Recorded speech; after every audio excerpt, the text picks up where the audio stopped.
name's Steve McKay, and welcome to your guitar lesson. I've been fortunate enough to play with some of the biggest names in the music business, but I've also taught as a guitar teacher students who practically don't even know what a guitar is. So if you're one of those people, this is a guitar. It's lovely, isn't it? So anyway, let's get stuck straight into it. If you don't have a guitar, the most important thing is to know what to look for when you do go to buy a guitar. So I'm going to cover a couple of points that I think are important to look for when you go through that process. Firstly, I recommend that you spend as much money as you possibly can, because you do get what you pay for, and often people buy the fancy looking guitars when they're not always the best. So what I would suggest is to just get the guitar off the stand or ask for help, pick one out and sit down with it and just feel whether it feels comfortable. You should be able to know, even if you don't play guitar, what feels better. You will have a preference out of one or the other. The other thing to look for is low action. Now make sure you look in the book about what low action is, because that can make all the difference to how you learn and can really make it difficult if the action's high. So low action, the guitar has to feel good, and the other thing that you want to know is if the guitar maintains its tuning. So ask for help whenever you go into a guitar store, because that's what they're there for, to help you out. The next thing I want to talk about when you do get your guitar is how to hold it and how to sit correctly on the chair, because believe it or not, you can get medical conditions from holding the guitar wrong. Your arms all bent and you can do all sorts of weird stuff to your wrists and whatever. So when you hold the guitar, use the curve. That's what it was made for. Bring it into your body, keep it straight, keep your arms sort of relaxed. Your hand should kind of hover around the sound hole, and you just grip the neck like this, so your thumb is on the back of the neck. Now if I'm referring to the neck, this is the neck here. The guitar is kind of like a person. You've got a body, a neck, head. These are the tuning keys. This is the bridge. You got the sound hole and the nut. So I'll go through that again quickly. Body, neck, head, tuning keys, nut, bridge, sound hole. Of course you got the strings, and the top part here, the most important part, is the fretboard. Now I'll make a lot of references to frets throughout this DVD and throughout the book, so I just want to make sure that we've got that clear what frets actually are. The bars that you see on the guitar are frets themselves, but when you play guitar, you put your finger in between the frets, so you're actually playing right in the middle. So if I was going to say this is the first fret, second fret, third fret, I'd be playing directly in the middle of those frets. The next thing I want to discuss is posture. When you sit on the chair, like on any chair, try and make sure it's got no arms, because if it's got arms, it'll probably scratch or damage your guitar. So try and get a guitar stool or just a stool or any chair that doesn't have arms, and sit so that your back's straight. Try not to sort of hunch over the instrument, because you'll end up, looking like a hunchback. So try and keep a straight sort of posture. If you're a smaller person, it often might help to sit towards the end of your chair, because you really want to maintain this sort of horizontal leg so that the guitar can sit comfortably and you can have it on the right angle. The next thing I want to show you is how to hold the plectrum. The plectrum is also referred to as a pick or thingy or whatever. Generally pick or plectrum. So this is how you hold it. By putting your hand out like you're going to shake someone's hand, bring your index finger in, place the pick on top of your index finger facing out to the left, and then put your thumb just on the top like that. So it should appear like the pick is actually coming out the side of your thumb. And here's another view from underneath. So now you know what a guitar is, you know how to sit, you know what you need to use to play the guitar. So let's move on.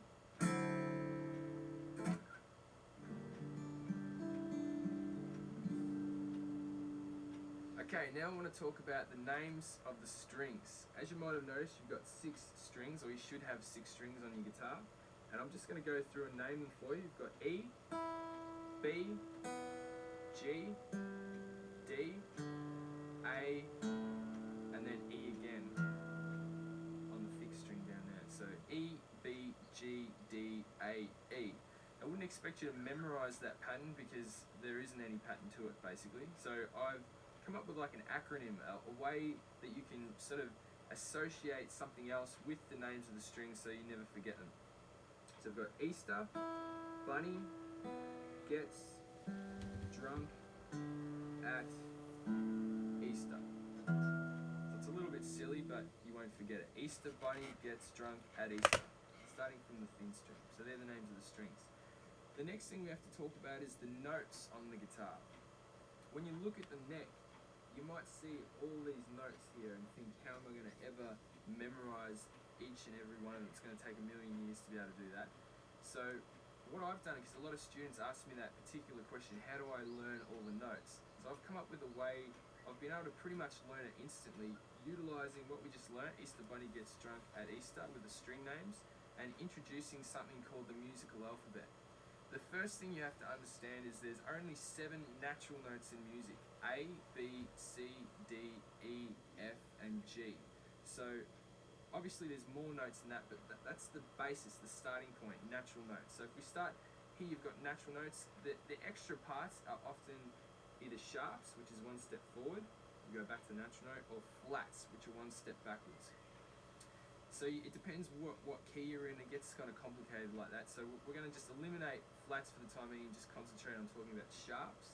So I'm going to explain the 12 notes, including the sharps. So you've got A sharp, B, C, C sharp, D, D sharp, E, F, F sharp, G, and then G sharp.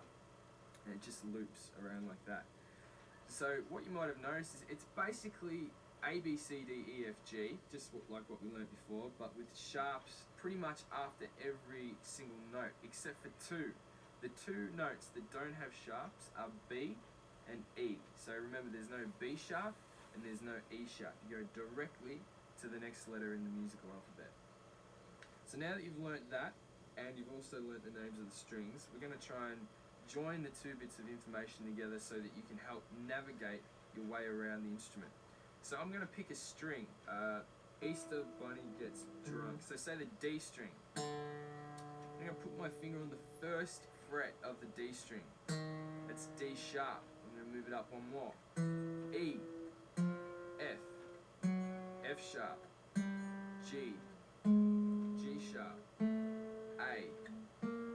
A sharp, B, C, C sharp, and then back to D, a whole octave higher. So you might have noticed it's 12 steps from D to D again. That's the 12 notes in music. So what I've done there is just started the musical alphabet from a different point. I've started from D, because I started with the D string. So to make sure that you're traveling on the same page with me, I'm going to start from the A string. So Easter Bunny gets drunk at. So I'll start from here. A sharp, B, C, C sharp, D, and so on and so on. So I just pretty much started from the A string, going through the musical alphabet, and working my way up the neck, horizontally from the nut down to the 12th fret. So the top string is starting on E, and it goes through from E, F, F sharp, G. The next one is A sharp, B, C, D, D sharp, E, F, G, G sharp, A sharp, B, C, C sharp, D, E, F, F sharp, and G. And obviously you can go all the way up any way that you like.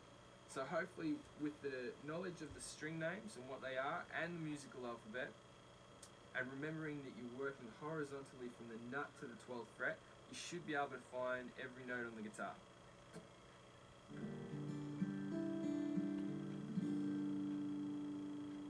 Now we're going to tune the guitar. If you've got a digital tuner like this, it makes it a lot easier to go through this process. But for those who don't, we're going to basically tune the guitar manually, and I'm going to take you through the steps in order for you to do this. So the first thing you have to obviously look at is the tuning keys, because this is what we're going to be turning in order to alter the pitch of the string. If your guitar is strung correctly, then you should be able to turn the tuning key anti-clockwise for the sound to go up, and clockwise for the sound to go down. if your guitar isn't strung correctly, you might have to figure out which way you need to turn it for it to go up and down. So to begin with, we need a reference pitch. Now the reference pitch is on the 5th fret of the low E string. The note is A, and the note that I'm tuning is the open A string. So the reference pitch is the A note on the E string. The note that we're tuning is the A open. So if they're in tune, the sounds should kind of merge together and be one. I'll put the 2nd string A out of tune just to give you an idea of how it sounds. You can really hear like almost like a waver in the sound. So I'm going to turn the tuning key anti-clockwise to bring it up, and now it's back traveling in the same sort of sound. Now to tune the next string, the reference pitch is now the string that we just tuned, because it's in tune, we've established it's in tune, so it becomes the reference pitch for the next string. So we're going to play on the 5th fret of the A string, and the note we're tuning is the open D string. Okay, so that's in tune now, and we move down to play on the 5th fret of the D string, because we're tuning the open G string. Going back to the musical alphabet, you've got open D, D sharp, E, F, F sharp, and then G. We're playing the G note on the D string because the aim is to tune the open G string. Okay, so that's relatively in tune, that's pretty good. So we're going to move on to the next note. So far it's been 5th fret, open, 5th fret, open, 5th fret, open. Now is the only difference, it's 4th fret. Because we're aiming to tune the open B string, so we have to play the B note on the G string. And if you count using the musical alphabet, G, G sharp, A sharp, B. You can see that the B note is actually on the 4th fret, not the 5th fret. So we play the reference pitch, which is the 4th fret of the G string, the B note, against the open B string. Alright? Hopefully they're in tune, which they are. So we move on to the final notes that we're tuning. The B string becomes the reference pitch. I'm putting my finger on the 5th fret of the B string, which is actually the E note. I play that as the reference pitch against the open E string. And they're in tune. So to cut a long story short, 5th fret, open, 5th fret, open, 5th fret, open, 4th fret, open, 5th fret, open. And obviously just make sure that you're turning the right knob, so you're actually turning the note that you're wanting to tune. And that's how you tune the guitar manually.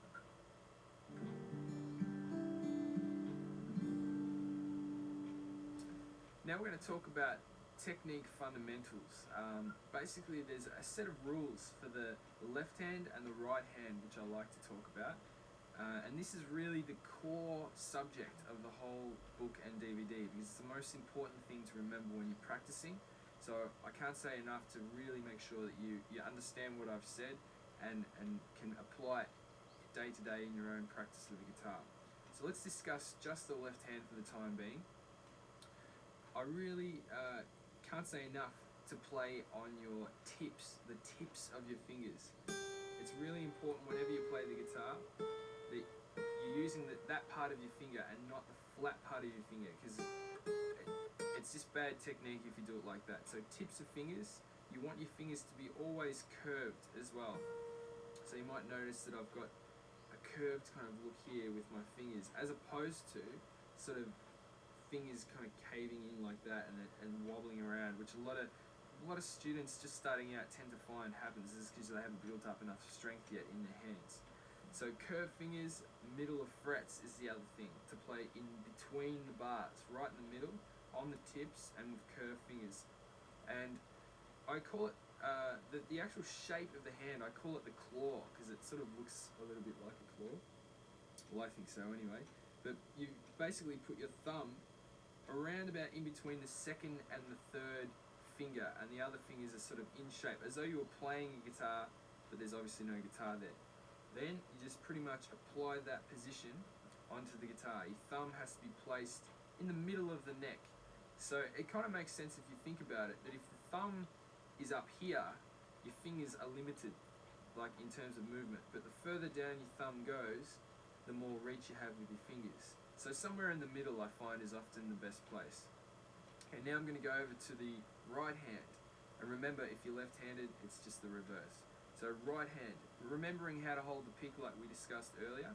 Basically, the most important thing to stress is to stay relaxed with your picking hand and your fretting hand. You don't, as soon as you tense up, it's not going to work. So you have to remain relaxed, and remember to anchor your fingers on the guitar, and then limit the movement to this part, the sort of the joint of the thumb there. What I haven't talked about before is alternate picking. This is pretty much the main thing to worry about at this point, apart from having your hand anchored and remaining relaxed. Alternate picking simply means that when I play down, when I pick, as in the pick goes down on the string, I have to go back up as well. So I can go down, up, and it enables me to play guitar with less effort and more speed. So remember, that's what it's all about. Less effort and more speed, and being articulate at the same time. So just to try and demonstrate, say I was going to pick like that.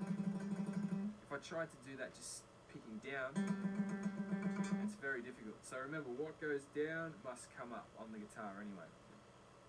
The next thing I want to talk about is position playing. Now, position playing is a very important thing to know about, because it simplifies the whole process of playing songs, practicing, learning, all of the above.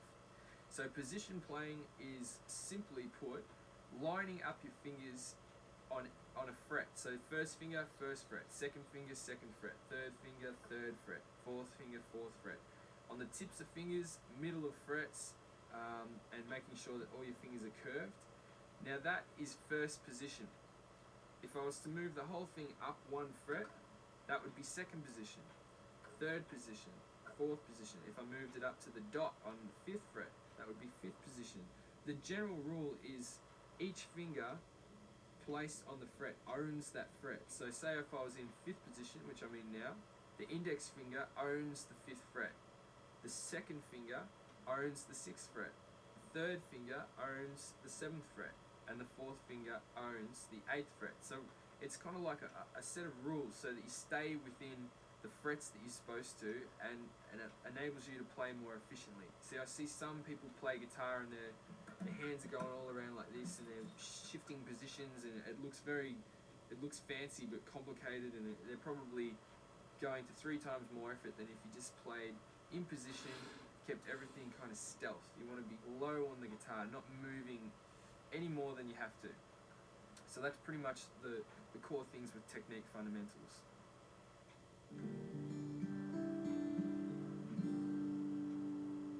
So here's an exercise that encapsulates everything that we just spoke about, and I call it the caterpillar.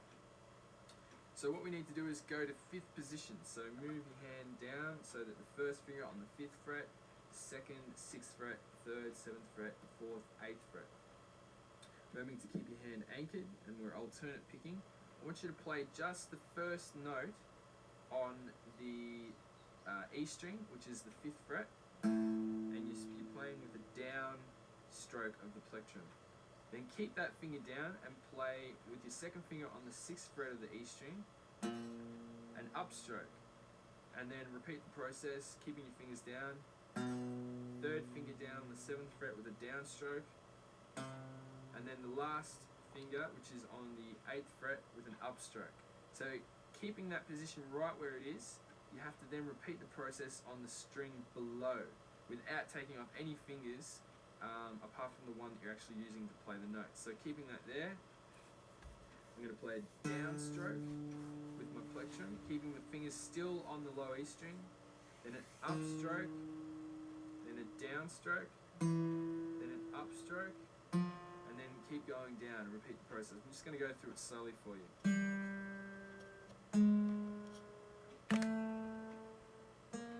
Remembering down pick, up pick, like that. Down, up.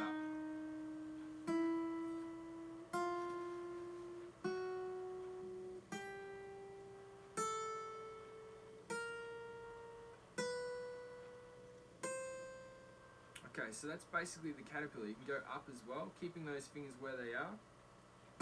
Start playing the string above, just one finger at a time, keeping all your fingers there.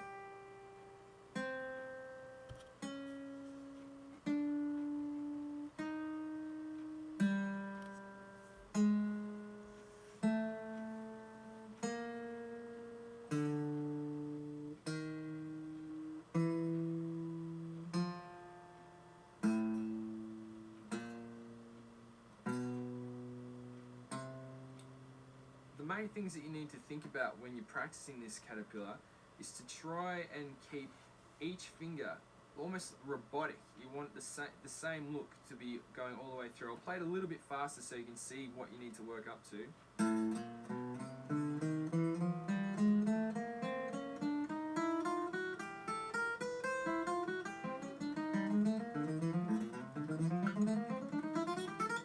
Okay, so you can kind of get the idea of where you want it to go.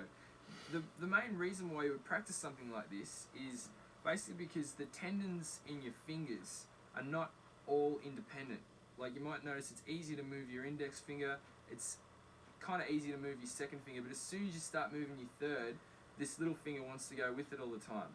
So an exercise like this is kind of your brain dictating to your fingers what to do instead of the other way around. And in actual fact, it's a self-correcting exercise because you cannot play this unless you have good technique. If you're getting this sort of sound, that kind of clunky sound, it means that you're not doing it correctly. The things to look for mostly are whether you're on the tips of your fingers or not. That is the crucial thing, and also to practice it really slow, like snail pace. It's kind of like anything in the sporting field or anything like that. You master the movement and then you progress on and get further on with it. What you need to do is pretty much practice daily, and again remember the rules that we outlined with the right and left hand to get the cleanest possible sound and to create the smoothest possible movements. So that's the caterpillar.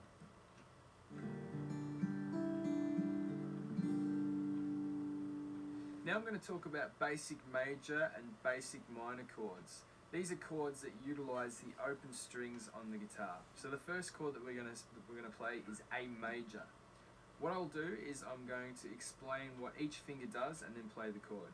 So you've got the open A string, first finger on the second fret of the D string, second finger on the second fret of the G string, third finger on the second fret of the B string, and then the open E string. And playing it from the A string down, it's A major. The next chord I'm going to show you is called C major. So third finger on the third fret of the A string, second finger on the second fret of the D string, the open G string, first finger on the first fret of the B string, and the open E string. And I'll play that from the C note, which is the third finger on the third fret of the A string. That's C major. The next chord I'm going to show you is D major. So you take the open D string, first finger on the second fret of the G string, third finger on the third fret of the B string, second finger on the second fret of the E string, and you play it from the D string. The next chord I'm going to show you is E major.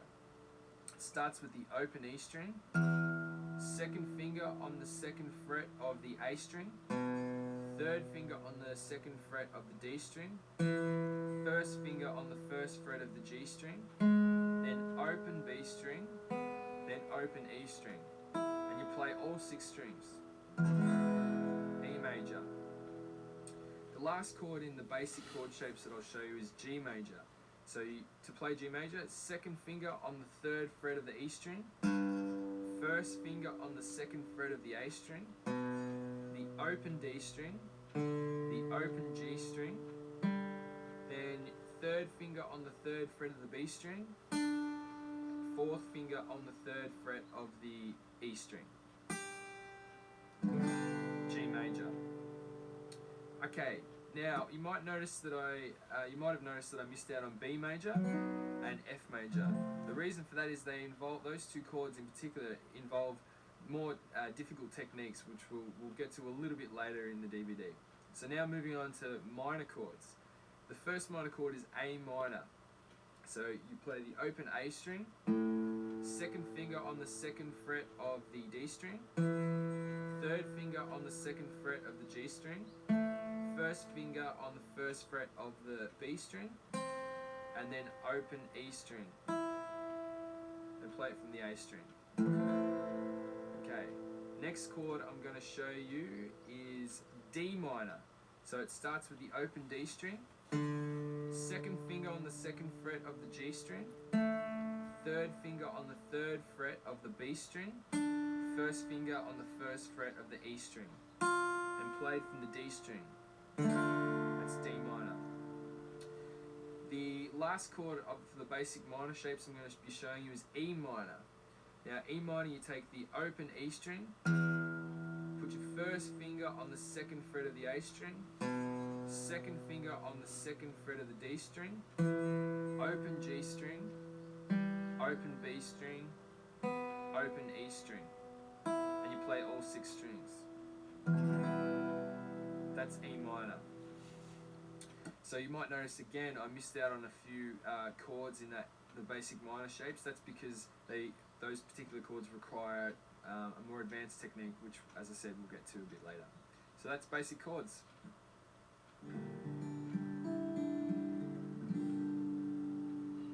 To take things further from this point in the DVD, you would have had to have learnt the chord progressions in the book.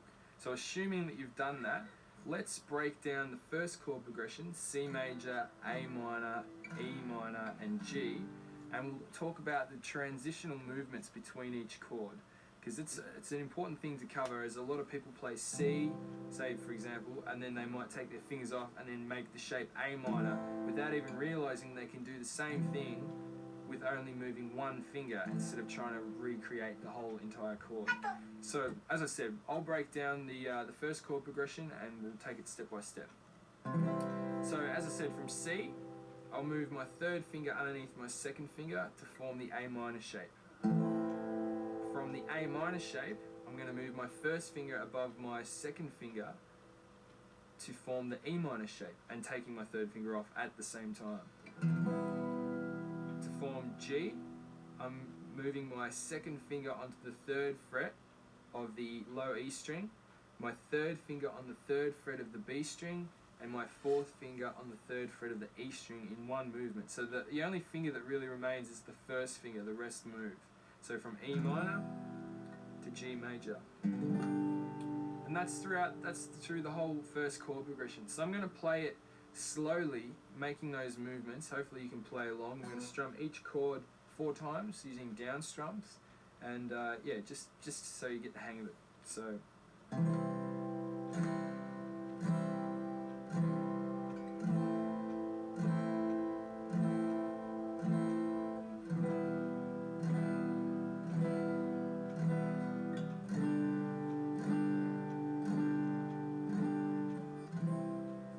Let's try another chord progression now, just to cement what we were talking about with the transitional movements. This chord progression goes through E minor, G, D minor, and A minor. Now I'm going to break it down as I did before, so that you can follow what to do with your fingers to get the best and fastest changeovers.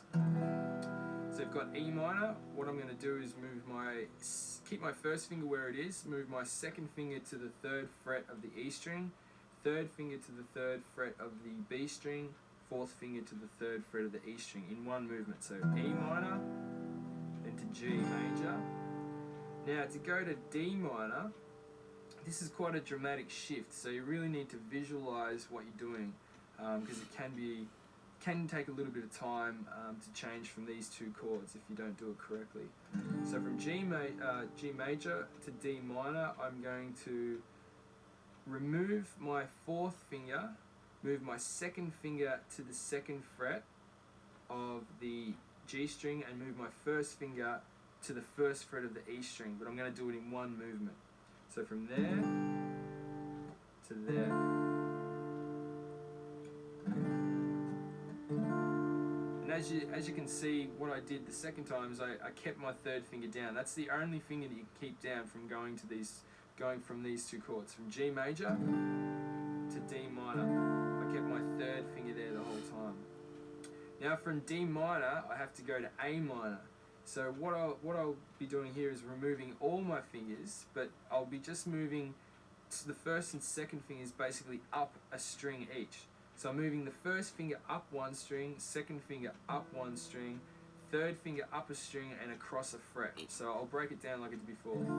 First finger moves to the first fret of the B string, second finger to the second fret of the D string, third finger to the second fret of the G string. But it all happens in one movement, or close to. And then the chord progression starts back at E minor, which is just a matter of taking my third finger off and moving my first finger to the second fret of the A string like this. So I'm going to play through that chord progression slowly with the transitional movements, so hopefully you can play along.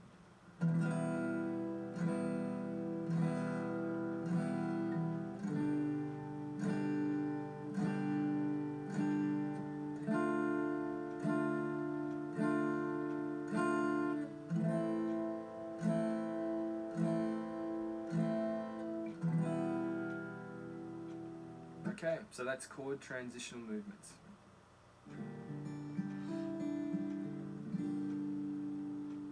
Now that we've worked on chord progressions and the transitional movements between chords, I think now would be a good time to introduce some strumming ideas to get basically what you're playing with the chord progressions sounding a little bit more musical. As you might see in the book, I've made a few diagrams, like a grid of how to count and what parts of the guitar to strum to get something happening, but I'm going to elaborate on a little bit more here in the DVD.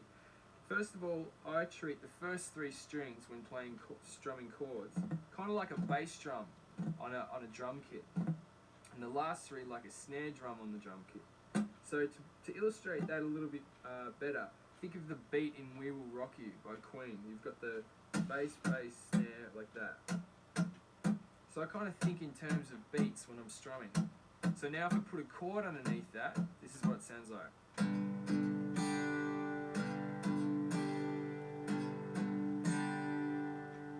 Okay, you can already hear that's a lot more musical than just playing downstrokes like that.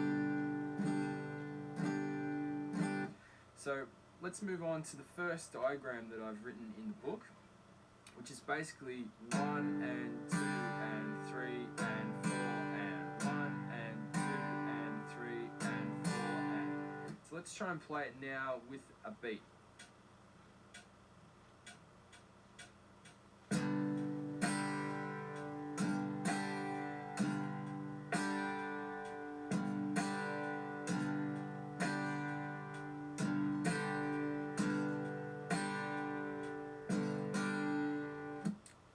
Okay, moving on to the next exercise, I'm going to play it counting and then we'll play along with the beat. So 1 and 2 and 3 and 4 and 1 and 2 and 3 and 4 and 1 and 2 and 3 and 4 and 1 and 2 and 3 and 4 and. Okay, and then we'll play it with the beat.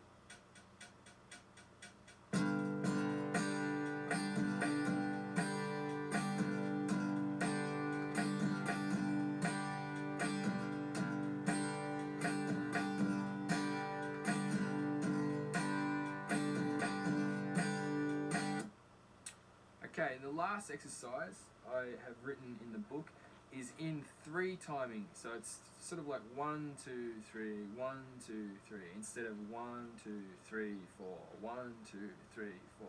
So it's in more of like a waltz feel, just to try something a little bit different. And it actually uses the first chord progression that you learned. So let's take it from the top. So it'll be 1, 2, 3, 1, 2, 3, 1, 2, 3, 1, 2, 3, 1, 2, 3, 1, 2, 3, 1, 2, 3, 1, 2, 3. Let's try it with the beat.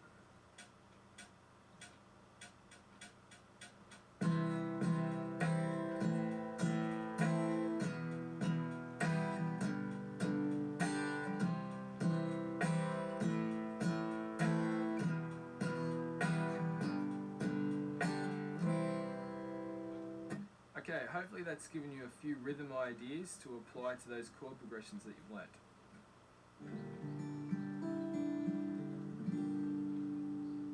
Now I'm going to talk about bar chords. This is probably the single most difficult thing to overcome as a beginner on the guitar. So I'm going to try and make it as simple as possible.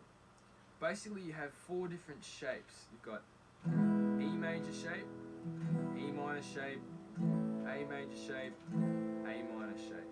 Now what happens though is that you use your first finger to bar across all the strings. So I'll give you a demonstration. Say I play E major, and I'm just playing it like you've learnt but with different fingers, and I move it up 1 fret, and I bar that index finger right across the first fret. It's almost like I'm chopping the end of the guitar off. If I move it up 1 more, it's like I'm chopping that much of the guitar off, and so on and so on. It's a movable shape, which is a great thing on guitar. It means that it's one shape you can move around, all around different areas and get different chords out of it. So using the musical alphabet, here's F. So E, F, F sharp, G, G sharp, A, and so on and so on. So the root note is determined by what note the first finger is under, the very first note that you play. F, F sharp, and so on. Now the other shape that I told you about is the E minor shape. It's basically exactly the same. It's like playing an E minor, moving it up 1 and barring that first finger right across. Now I've got F minor, F sharp minor, G minor, G sharp minor, A minor, and so on and so on. Now if I go on to the other 2 shapes I spoke about, you've got the A shape and the A minor shapes. It's just like taking an A, moving it up 1 fret, and shortening the neck with that first finger. That's probably the best way to think of it. Except you ignore the top string, you don't play that. The root note is determined by what note the first finger sits under on the 2nd string down, the A string. So there's A sharp major, B major, C major, C sharp major, D major. And I'll just say now, instead of doing this shape for a bar chord, you can experiment with others. You can use 1 finger and pretty much bar that right across the 3 strings, or you could use your 4th finger. Whatever's most comfortable for you. I actually prefer this shape the most out of all of them, but it's personal preference. The next shape I'm going to talk about is the A minor shape. So there's A minor, move it up 1 fret, and I'm going to bar my first finger right across the 1st fret. That's become A sharp minor, B minor, C minor, and so on and so on. Okay, just going back a little bit in the DVD when we were playing through the major and minor basic chord shapes, and I missed out a few different shapes saying that they required a more advanced technique. That technique was basically the barring technique that we're talking about now. So let me just fill in the gaps and show you the missing chords to your chord artillery. So we've got B major,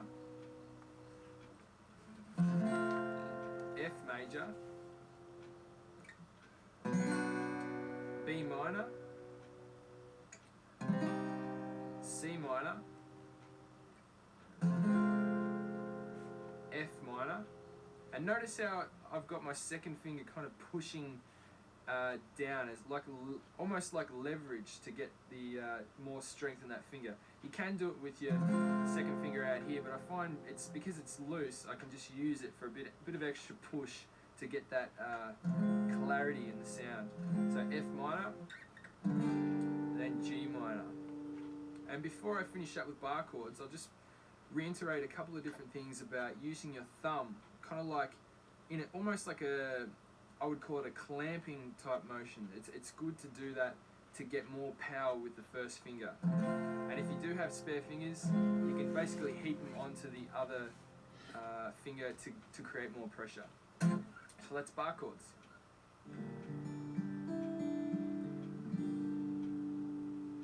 Okay, now I'm going to talk about fingerstyle guitar, which basically means playing without a pick on your right hand. There's a couple of basic rules that I find are helpful to keep in mind when playing fingerstyle, and that is the thumb pretty much controls the first 3 strings of the guitar. So they are controlled by the thumb. The next string, the G string, is controlled by the first finger. The B string controlled by the second finger, and the high E string controlled by the third finger. So if you were to play a chord demonstrating this, that's how you play it. Okay, now I'm going to demonstrate a couple of different things you can do with fingerstyle guitar by playing through the progressions you learnt earlier on in the book, and playing 2 different versions of the same thing with using different types of fingerstyle playing. So the first one goes like this.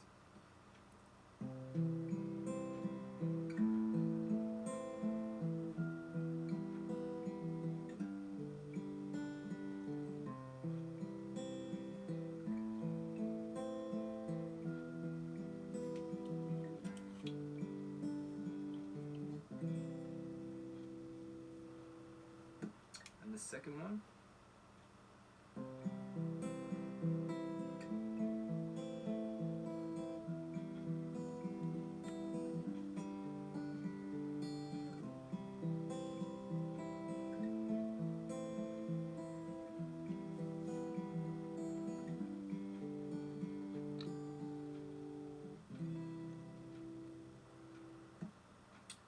Okay, now onto the second chord progression. I'm going to do the same type of thing, just 2 different versions of the same chord progression.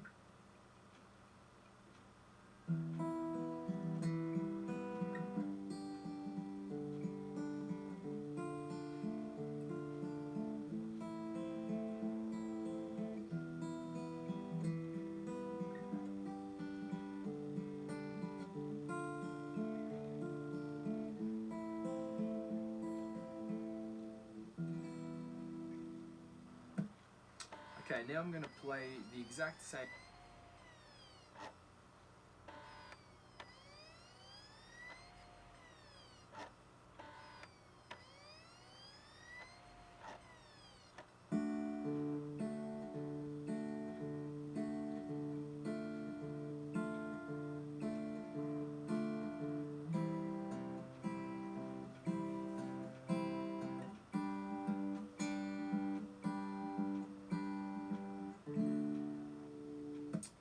Okay, in the last 2 exercises, I'm going to mix up multiple string playing plus a few rhythmic changes. So it might pay to rewind the DVD and go over this bit a couple of times just to get the hang of it. Okay, here we go.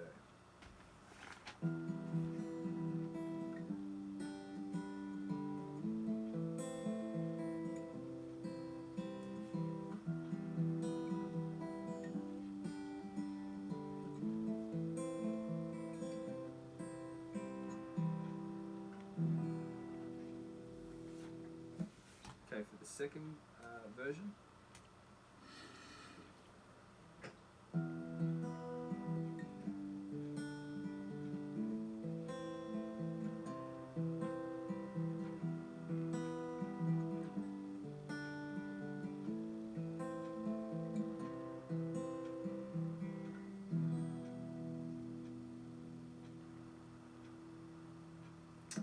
Wasn't that nice? Okay, that pretty much concludes the fingerstyle part of the DVD. So hopefully you found it interesting, and there's a couple of tips in there and a few different exercises that will keep you busy for a while. So what you could pretty much do if you are imaginative and you know your chords and you've got your chord transitions down, you can pretty much come up with anything your mind can conjure up, including sort of something like this.